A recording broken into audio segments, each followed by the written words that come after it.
Merry Christmas, Cadre. This is not the shave that I have planned for today. Give it, Evan. Well, you don't know what time I'm shaving. It could be 5 days ago, but no, it's Christmas. Not morning anymore. It's officially afternoon. So that alone means things did not go as planned. As I intended to wake up early, have the shave, and start Christmas morning.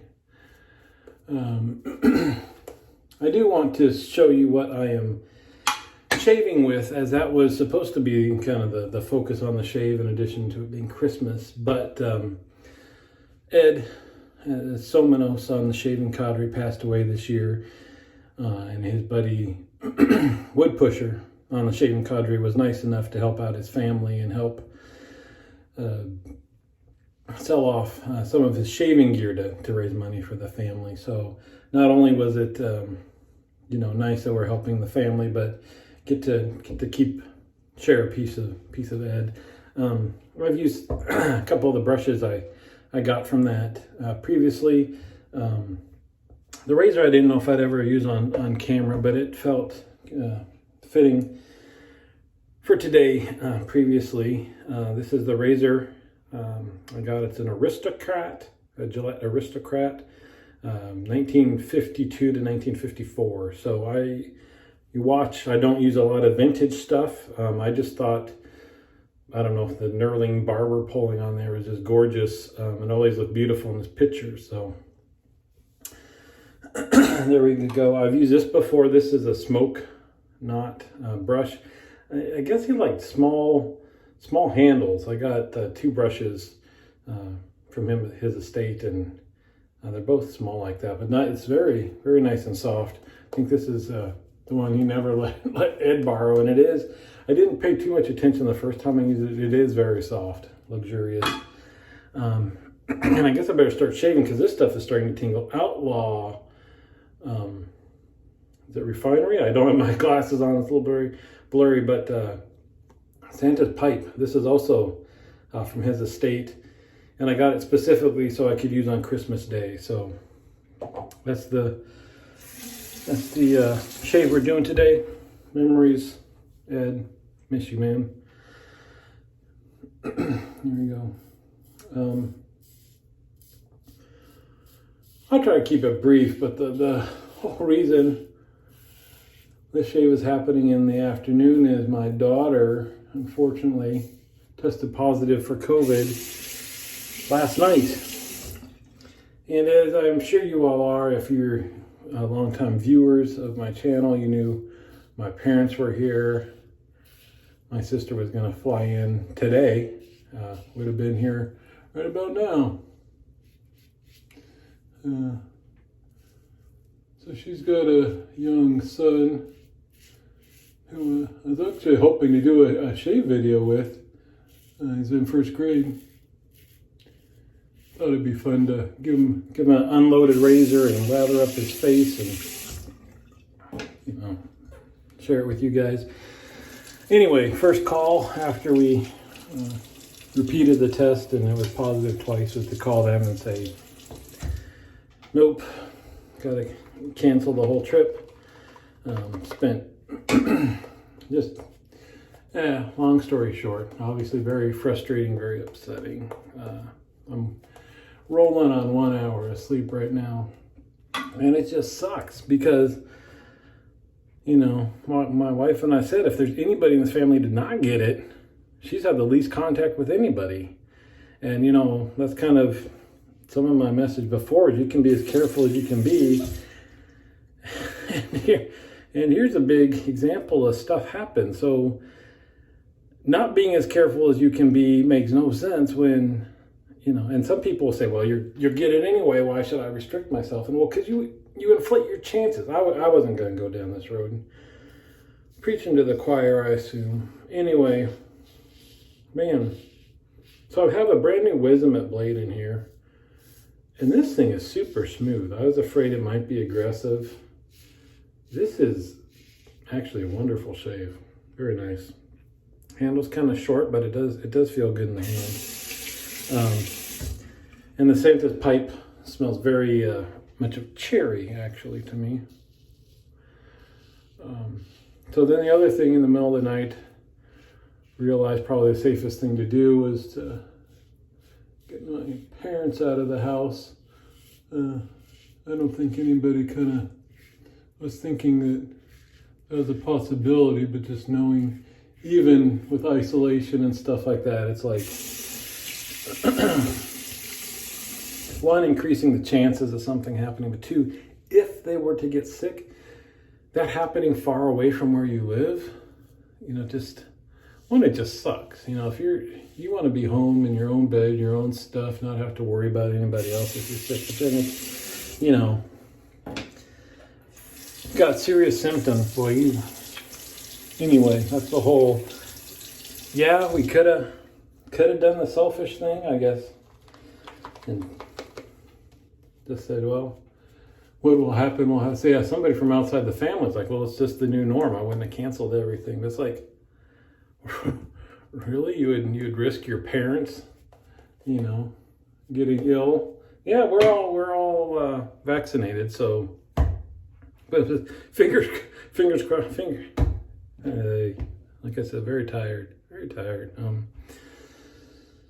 But the chance was something that's serious, it's not less like, whatever, you ding up the car, you get over it, whatever. Somebody gets seriously ill, you don't want to do that away from where you live. And to take the chance of that, it's a big deal. It was really hard. I almost didn't shoot a video today. I waited till the afternoon because it was hard, very emotional. It sucked. So I guess, what is this, a therapy session, I guess? My daughter felt awful, saying that, her cousin's not coming to see her because of her. It's like, it's not like we weren't safe. Not her fault. This kind of junk happens. And said, COVID's cost us a trip to London, a trip to Disney World and some cruises. Last Christmas, this Christmas, blows. And so we had kind of a, wow, this thing's almost 2 miles. See what kind of shade we end up with. It like hardly any blade feel, and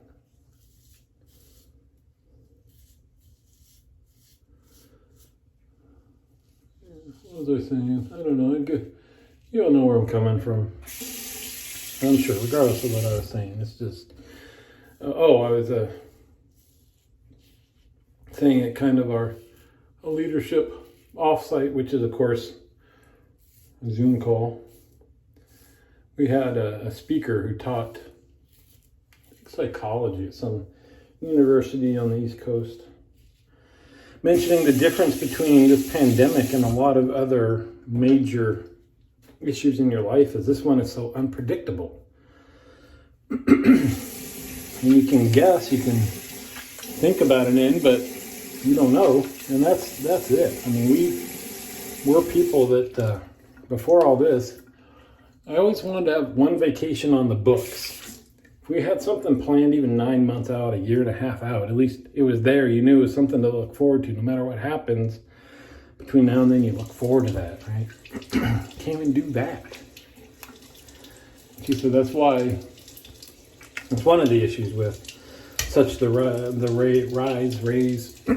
need for mental health care these days, is because this is different than many other major life events that, even somebody, dies pre-COVID, sucks, you mourn, always whatever, but, the event happens and then you start working on moving on, or, you get injured in a car accident and that hopefully you'll heal and then get back to, you know what I'm saying, is that you kind of, something happens and then you kind of work through it.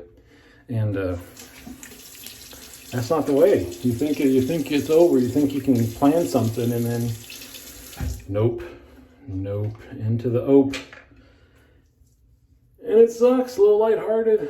I scrubbed the toilet over there. My sister and her family, we're going to stay down here. Scrub the toilets. You didn't even get to enjoy that. Scrub the shower for her. Dang, I'm sure that my brother-in-law will open his presents before he watches this video. But he was going to come here and he's curious about shaving his dome. Get one of those smooth, shiny, sexy domes. And so I was going to let him go through all my soaps and show him how to lather and all this stuff. And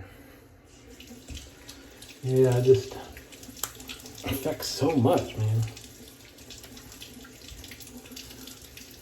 And that's what I was talking about the other the other video about just being mad about people that aren't careful. Because even those of us, so who knows? You know, who knows? We have no idea. There wasn't like a super spreader event she was at or anything like that. So could have been somebody else being careful, just not symptomatic and innocently passing on. Or could have been some Nimrod that, you know, I don't believe in that. Whatever. I don't know. That's not, again, I didn't intend to go down that road for this shave. What did I do? I think I did the alum. I don't know if I rinsed it off. My routine is to clean out the brush and bowl and let the alum sit there, so let's do that. Then I'll rinse my face again just in case. But it is Christmas. You know, rough night, rough morning for everybody. My nephew very upset he doesn't get to see his cousins, all that. But then we did, so instead of, right now there's just my wife, my daughter and I at home. Got to make a turkey. I said got to make a turkey. We were supposed to have 1, 2, 3, 4, 5, 6, 7, 8 people for dinner tonight. Gonna be 3 of us. Anybody want some turkey? Got that. Let's rinse off. Let's rinse off the second time if I already did one.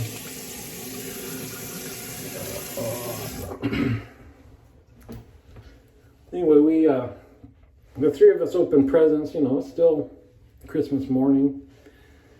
Try to, all wearing masks in our own house, trying to be as careful as we can. There's Lemon. Come on, how about some pity points, there's? Anyway, but been watching the videos of the cadre opening up their Secret Santa gifts. Cool as usual. Glad Barber Dave enjoyed what he had.